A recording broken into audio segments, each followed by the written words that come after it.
আরে আমি তো বলছি না একটু ওই সামনে দিকে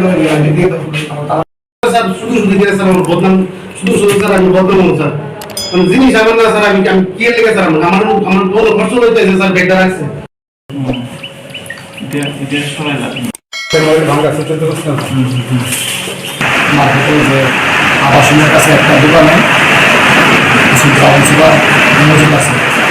আমরা অ্যাকর্ডিংলি আমরা ওইখানে যখন সার্চ করছি বিগ আওয়ার্স হিরিং গ্রাউন্ড সুপার করে পাইছি এবং একজনকে অ্যারেস্ট করছি দোকান মালিক দীপঙ্ক সাহা নামে একজনকে আর তার সাথে কি কাগজটি পাওয়া গেছে আর সঙ্গে 32,100 টাকা পাওয়া গেছে এবং মোবাইল ফোনের আমরা সিজ করছি।